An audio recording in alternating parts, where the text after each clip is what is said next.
Hi, welcome to practice. I'm Casey and this is May, and today we're going to be doing another Yintroduction. This time we'll be targeting the stomach and spleen meridians. If you're new to Yin Yoga, in Yin we hold postures for 3, 4, 5 minutes at a time.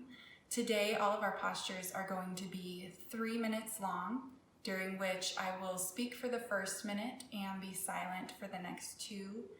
So if silence makes you a little bit squeamish, you might want to go ahead and pause the video and go grab a playlist. I would recommend it being an instrumental one and be able to have that going during those periods of silence. A normal Yin Yoga class will be anywhere from 60 to 90 minutes. Today our class is only 30, so I just like to point that out, that this is an introduction and not a full Yin class. Because we're doing the stomach and spleen meridians, today you'll probably feel some opening in your legs and your hips as well as your spine. Additional props you might want to have around would be a blanket. Could have one for your dog or one for yourself. You might need to grab 2 depending on your situation. Blocks, if you have them. If you don't, I would just recommend like a thick book, or a couch pillow or a bedroom pillow would be fine. Our first posture today is going to be a standing forward fold, or in Yin we call it dangling.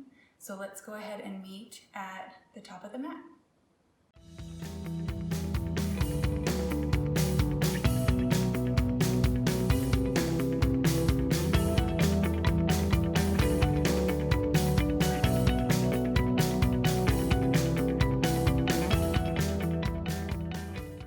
Come to standing at the top of your mat.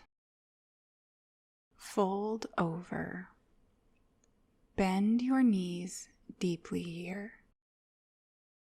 You can rest your hands or forearms on a chair if that feels like it would be more comfortable in your body today. Draw your belly up and in for a greater release through the lumbar spine.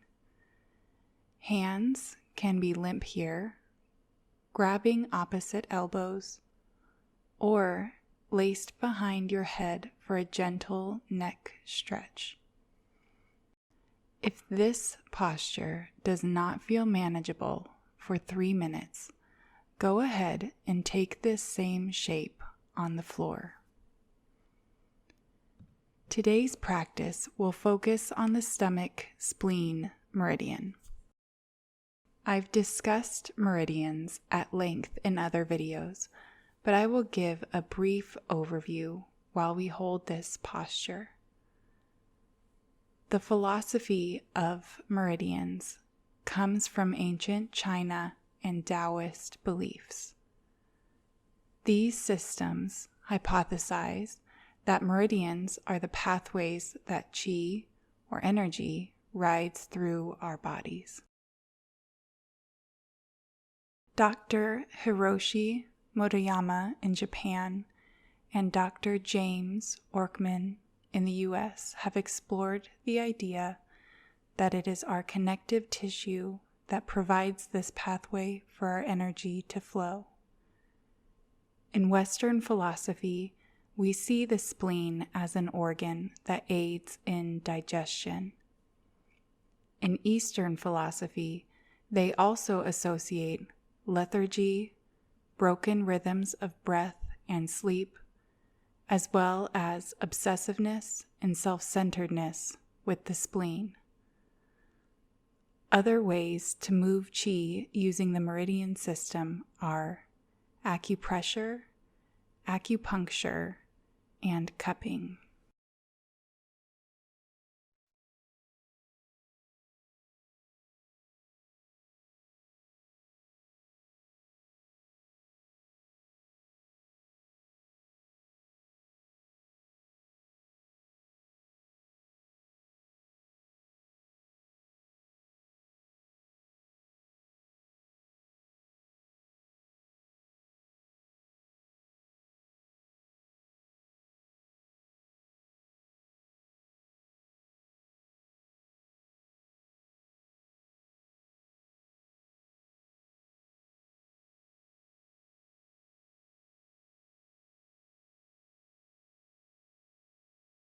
Spread the feet quite wide, perhaps a bit further than hip distance.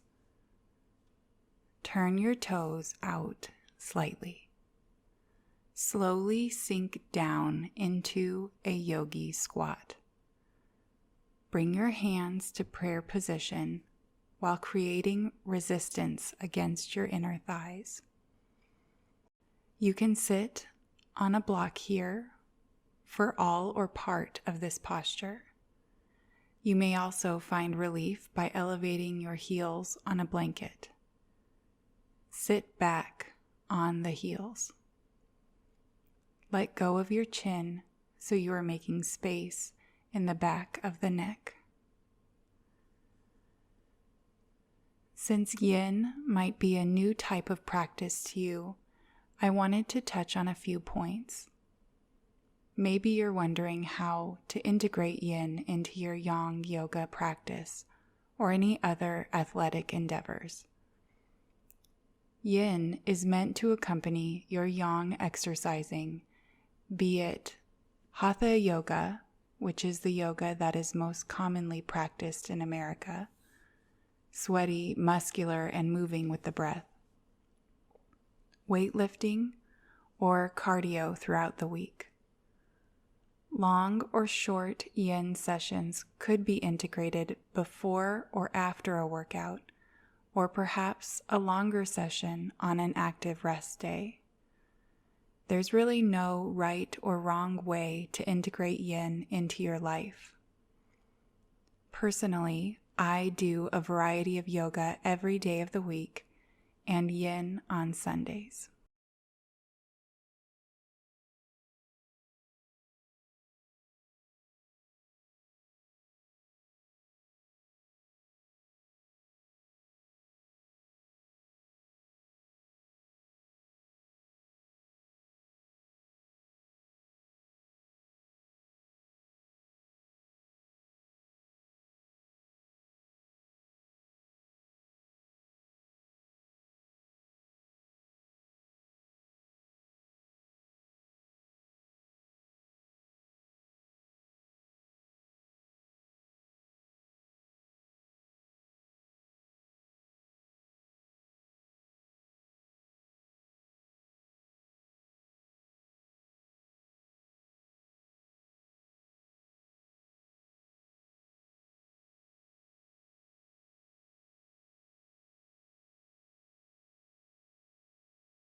Place your hands in front of you, bearing some weight as you tuck your legs under you into a kneeling position.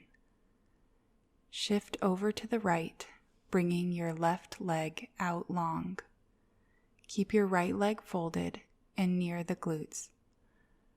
Rest back on your elbows or all the way back onto the floor. A lot of options for modifying here, so please take one if this doesn't seem doable today. You can place a pillow lengthwise under your back to lie on. You could place a blanket under your right buttock or under your right knee to receive less flexion. If this seems unattainable today with modifications, sit upright with a block or pillow staying up on your palms. Find what shape feels good in your body today. Another common question where yin is concerned is how to choose which meridian to work with when you practice. This depends on your needs. You can select meridians based on their physical or emotional attributes.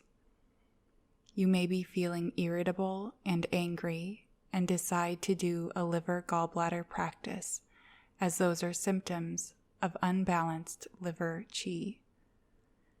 You may also find your way to a liver practice because you are feeling tight in your hip flexors and psoas.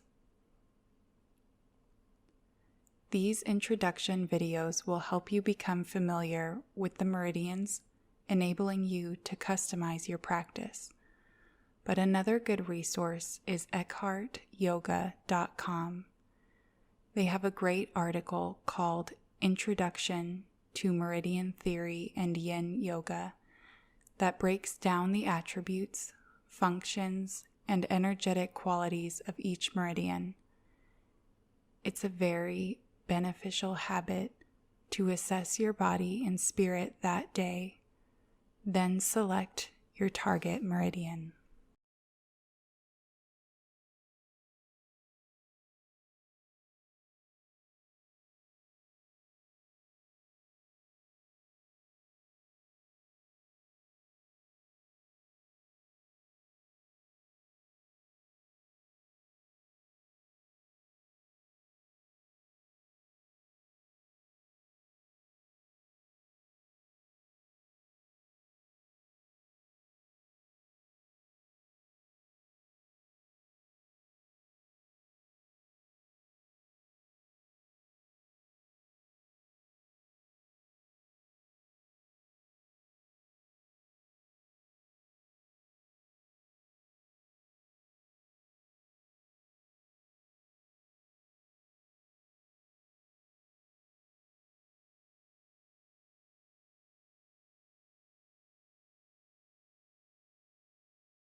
Slowly come up using your elbows and your hands.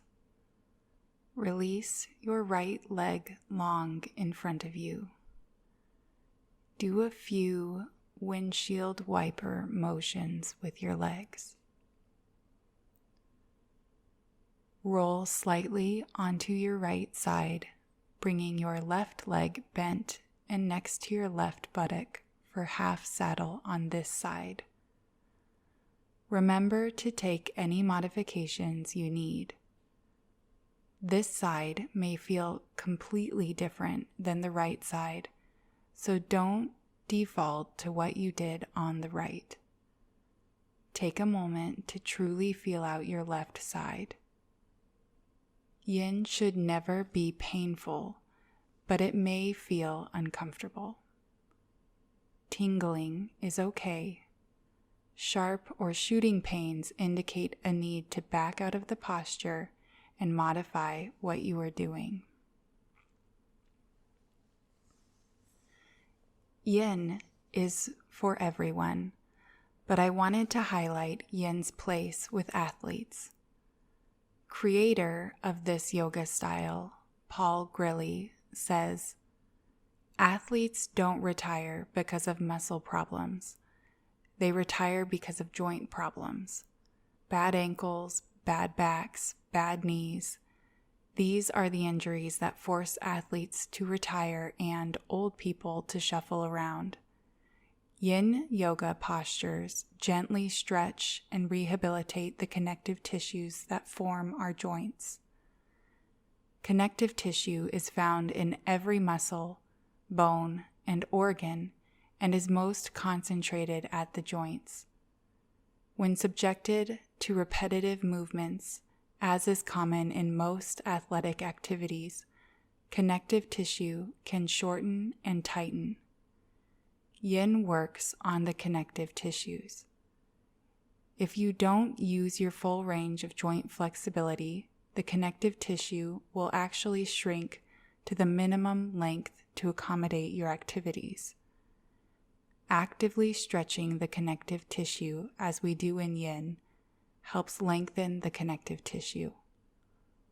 We want to do this because stretching the connective tissue helps decrease inflammation, reduce or eliminate resistance, and improve flexibility.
Slowly come up using your elbows and hands.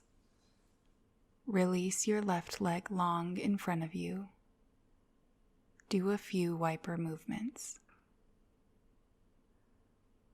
Bend and swing your legs under and behind you, making your way to all fours.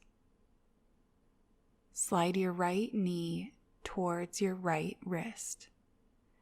Your knee can be wider than your hand here. Let your foot rest where it wants to. Move to straighten your torso. You may find you can scoot your left leg back here for more space. Before we fold over, feel how your hips and knee are feeling. You may want to place a blanket under your right sits bone or knee, or place a pillow under your torso to fold onto. Slowly fold down, resting on palms, forearms, or sinking to the floor. Relax your right hip. The meridians we are working with today are the spleen stomach. The spleen meridian is yin, the stomach yang. The stomach starts the process of assimilation and distribution in our bodies. The usable nutrients are sent to the spleen and the impure aspects to the small intestine for further filtration. Taking in healthful food and plenty of water is extremely important, as the main disruption to healthy stomach qi is our diet. Other disruptions include poor or irregular sleep and eating habits. I would like to point out that even if you don't have an organ such as the spleen meridian's energetic functions still run through your body and influence you physically and emotionally.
Slowly come up.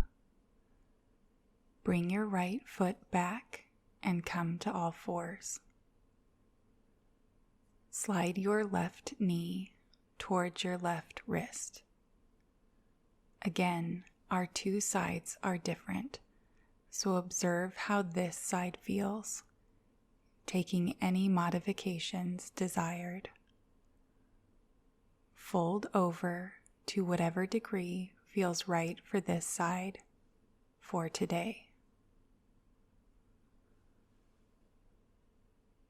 Postures in today's practice include numerous spinal and hip extensions to help nourish the stomach and spleen pathways.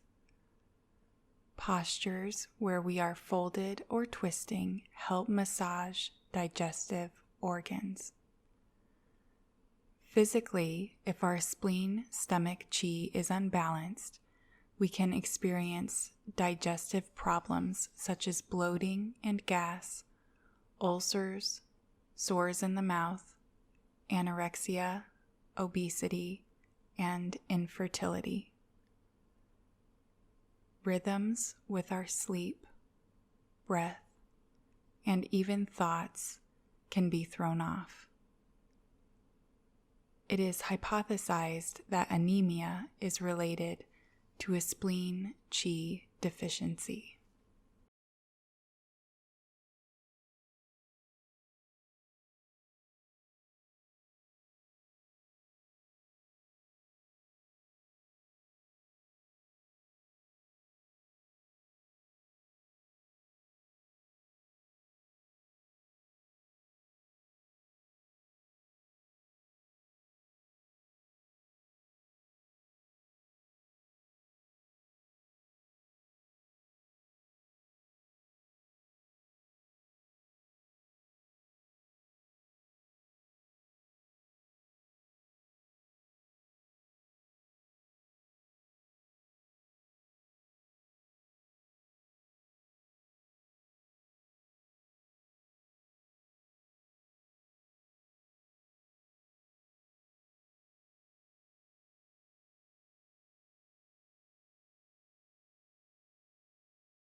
Slowly come up. Bring your left foot back and come to a downward facing dog. Generously bend your knees here. Pedal out the feet. Take any movements that feel good or find stillness. Observe how your body is feeling now. Bend your knees and come to a seat. Place the soles of your feet together. The distance from your groin is personal here, as is how far you fold over. You may choose to place a blanket under your feet for some extra support. Begin to fold over, either staying on your hands, forearms, or come to the floor. Your back can be rounded here. Another option is to place a pillow or two under your torso. Energetically, when spleen chi is unbalanced. Worrying, remorse, regret, obsessiveness, self-doubt, self-centeredness, and suspicion arise. The entire body-mind will not receive enough energy, causing dullness, lethargy, or weakness.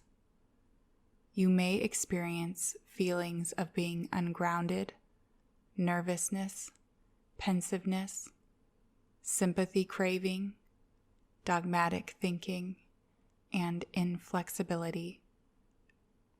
These are all taught and learned throughout our lives. They are not emotions present at birth.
Slowly use your hands to come up.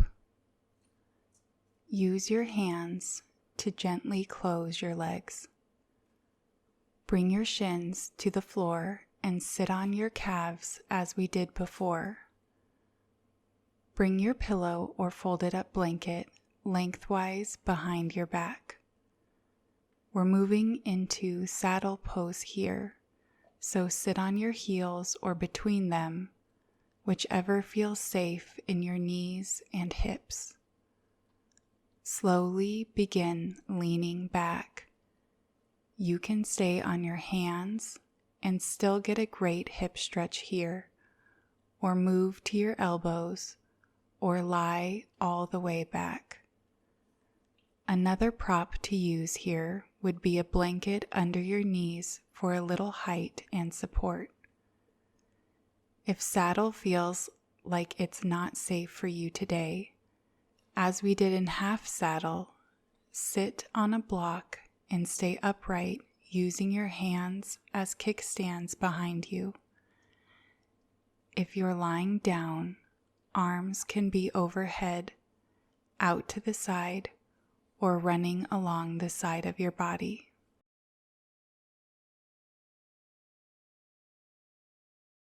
Congenital virtues of the spleen meridian include creativity, faith, honesty, openness, acceptance, and truthfulness. When spleen chi is balanced, we experience a flow of harmony where we are aware of possibilities for change, allowing all aspects of our life to be absorbed for emotional nourishment. We feel sensual, fulfilled, spontaneous, content, ease, peace, clear thinking, trust, faithfulness, honesty, and self-confidence. I love how Sarah Powers put it. When spleen chi is balanced, we experience a sense of being at home inside ourselves.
Slowly begin moving up to your forearms and hands.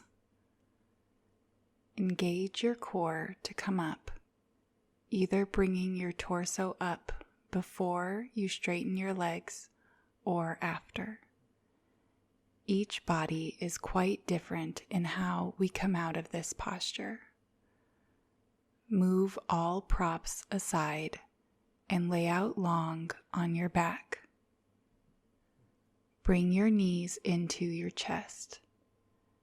Give a light squeeze here, gently tucking the pelvis up to massage the lumbar spine.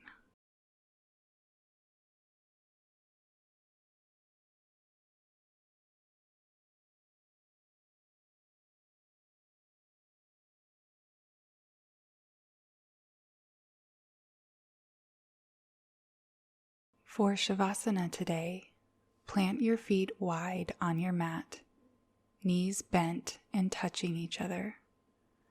This continues to counter the anterior stretch we took in saddle. Of course, at any point, if you would prefer straightening your legs, feel free to do so. Lift your pelvis slightly and give it an upward tilt.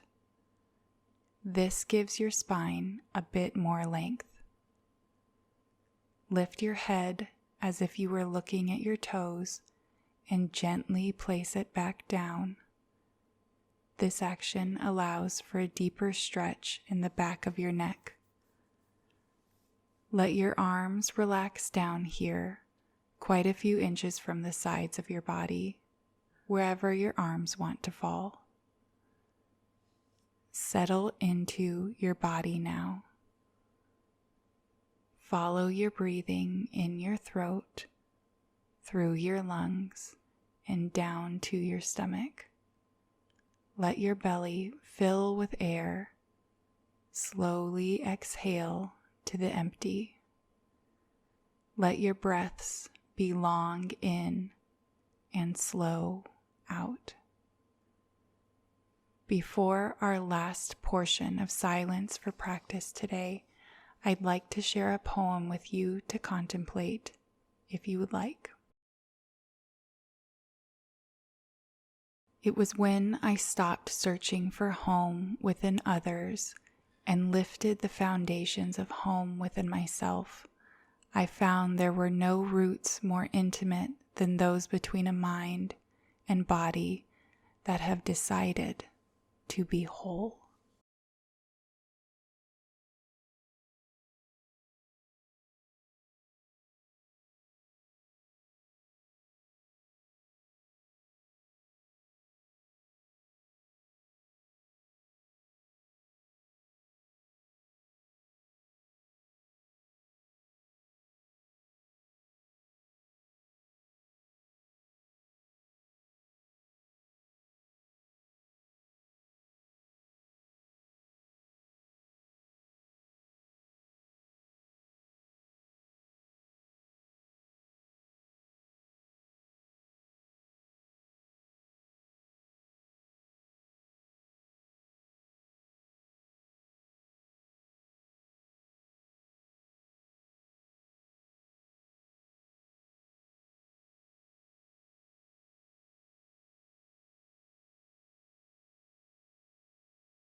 Gently begin bringing awareness and movement back into your body.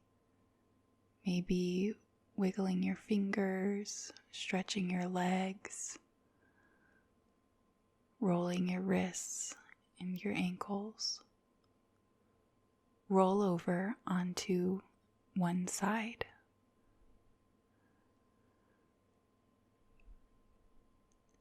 Keeping your eyes closed, come to a seated position. Place one hand slightly under your belly button and the other on top of it. Know that you have just done so much good for your body, creating space for harmony and self-confidence. Take a second here to feel gratitude for yourself, for prioritizing your health. Gently flutter your eyelids open. Bring your hands to prayer at your forehead. Please come back next week for our final Yintroduction, where we will be working with the kidney, urinary bladder meridians. Thank you so much for practicing with me today. Peace.